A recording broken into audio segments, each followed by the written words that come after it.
Kali. Ẹ sọ fún wa àwọn kan ó lérò pé àwọn èèyàn mọ̀ nípa Sola Allyson.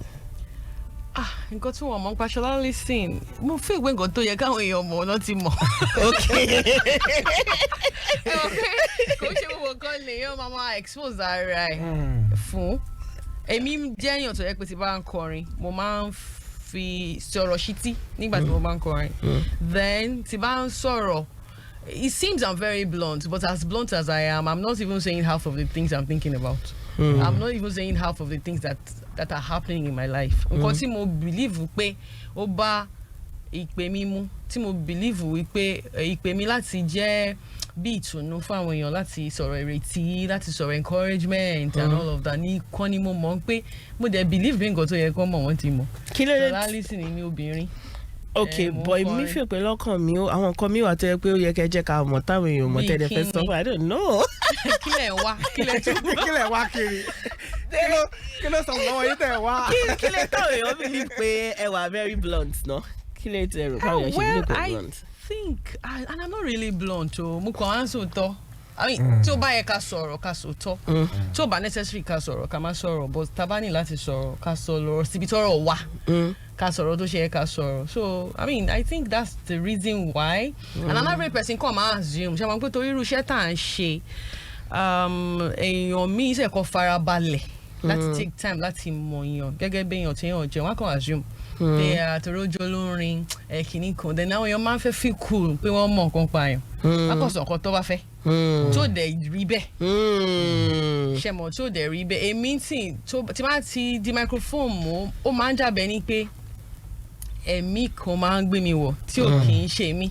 Okay. So but tó bá yẹ ká máa sọ̀rọ̀ one on one, mi ò kí ń fẹ́ sọ̀rọ̀ bẹ́ẹ̀. Ó máa ń dàbẹ̀ ní pé tá a bá sọ̀rọ̀ ọkọ ṣe bí kò sí ọgbọ́n tó máa ṣẹlẹ̀. Okay. But tó bá ti necessary pé bóyá èèyàn fẹ́ make impact, a fẹ́ help ara wa and all of that, maybe believe pé ẹ̀bùn ni àbí ìpè, nǹkan tí mo bá rò pé mo fẹ́ sọ tẹ́lẹ̀, ó kàn máa wá máa sọ. Ó dẹ̀ máa jẹ́ ìbùkún àti ìtọ́ni àti ìṣítí fún àwọn ẹlòmíì and all of that. So the question was why táwọn èèyàn ṣe believe pé mo blunt? Yeah. Because mo máa ń sọ̀rọ̀ síbi tó yẹ kọ́rọ̀ wà. Mo rò bẹ́ẹ̀. Ayé dẹ̀ kò tán. Táwọn èèyàn dẹ̀ kì í fẹ́ gbọ́, èmi náà fẹ́ sọ, táwọn èèyàn dẹ̀ kì í fẹ́ gbọ́ ní ọ̀pọ̀ ìgbà. Ìbéèrè kan péré lèmi ní. Ṣé olórin ẹ̀mí ni Sola Allyson ni àbí olórin? This question again. Oh really? My name is Sola Allyson. I'm a singer and it ends there for me. Olórin ni mí. Èmi dẹ̀ gbàgbọ́ pé kò sórin tí àwọn kan tí ò ń ṣe inú ẹ̀mí ló ti wá. Ẹ̀mí ni gbogbo wa, a kàn ní human experience ni. Ó ní àwa là ń pín sóríṣiríṣi ọ̀nà. Ó ní ṣe pẹ̀lú béèyàn ṣe wà conscious nínú ẹ̀mí ẹ̀. A lè break it down ká sọ pé ó ní ṣe pẹ̀lú ẹ̀mí tó ń gbé inú èèyàn. Kò sórin tí àwọn kan tí ò kì í ṣe orin ẹ̀mí. Inú ẹ̀mí ẹ̀ náà ló ti wá. Bọ́kọ́tà ṣe ń pè lórin ẹ̀mí ni pé orin tó appeal sí soul àwọn èèyàn, tó máa spur àwọn èèyàn to being conscious spiritually. Báwo máa ṣe sọ ní Yorùbá? Tó máa ṣe ti rí gbé máa ta ní jí tó mọ̀ rí gbọ́ Yorùbá. Inú ẹ̀mí lẹ máa ti gbọ́ Yorùbá.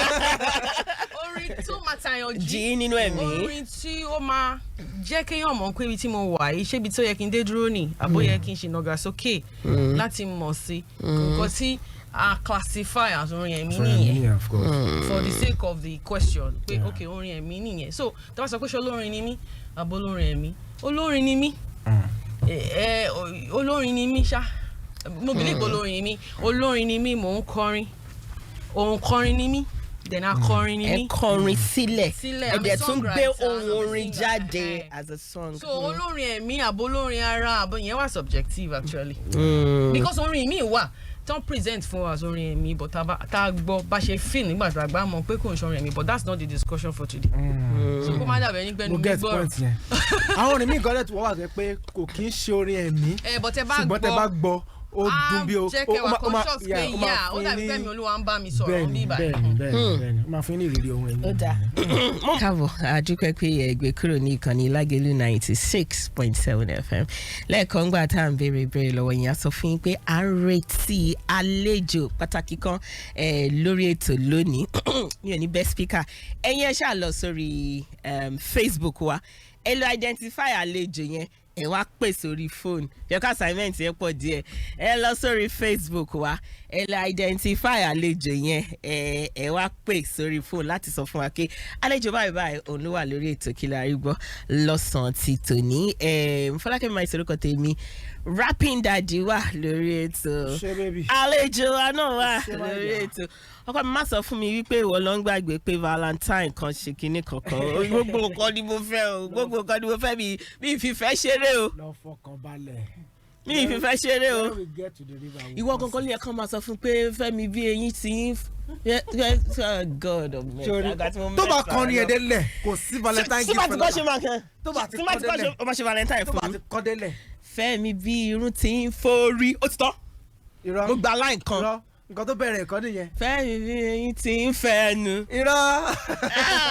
God of mercy ta ló wà rescue mi ta ló wà bẹ́ẹ̀ ta ló fẹ́ pè wá ta ló fẹ́ sọ fún wa àlejò tó wà ní inú. Fẹ́mi bí ojú ti ń fẹ́ mú Fẹ́mi bí irun ti ń forí Fẹ́mi bí eyín ti ń fẹ́ ẹnu Fẹ́mi tẹ̀mí Fẹ́mi tọkàn. ṣé ìgbọ́ náà ló lè fẹ́ mi báyìí ṣé ìgbọ́ ló wọ lyrics yẹn wọlé lé. ìwọ ni wàá fún mi gift lọ́la. ó dà ẹlẹ́rọ ẹ̀ka sàn o. Hello, ẹ káàsán. Hello. Ẹ káàsán. Ẹ káàsán ma. Ṣàlàfíà lẹ wà, kí lorúkọ yín bọ́lẹ̀ tí ń pè wá? Fọlá ló ń pè yín láti Soka. Ta làlejò wa lórí ètò? Sola Allyson. Ẹ ṣọ́ ẹ wo screen dáadáa bá lè máa sọ pé ẹni tó jókòó ní Sola Allyson. kí lẹ ti pè wọ́n náà ẹtún. Ó ní àwọn ni. Ó dà kẹ́lòmíì pé iná ká mọ̀ tó yà ń pé ṣọ́ wọn ṣọ́ wọn kàn sọ iṣẹ́ níṣẹ́. Mo ṣọ́.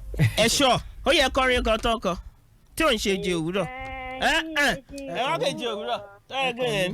Àgbàlá Elédùmarè ló wọ́n lè rí ti mix ṣe ẹ̀ wá. bẹ́ẹ̀ yẹn tó ti ṣe wá báwo. Ìfẹ́ tó tòrò mírímírí sábà wọn ayé kan lè bàjẹ́ o.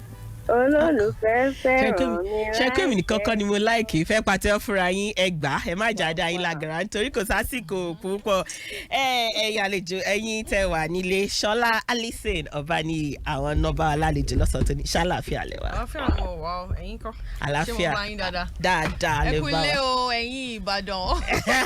ẹ kúlé it's good to be home. Yes. ẹ kúlé o it's good to be here. inú mi dùn pé mo wá sí Ìbàdàn lẹ́nìí then mo máa wà Ìbàdàn this Saturday so inú mi dùn gan ó tún wá jẹ́ season Valentine. Yes, and then ṣe mọ̀ pé kò sí bá ṣe máa sọ̀rọ̀ Valentines ní this part of the world tá a máa sọ̀rọ̀ ìfẹ́ tá a ní mú èjì òwúrọ̀ nínú ẹ̀.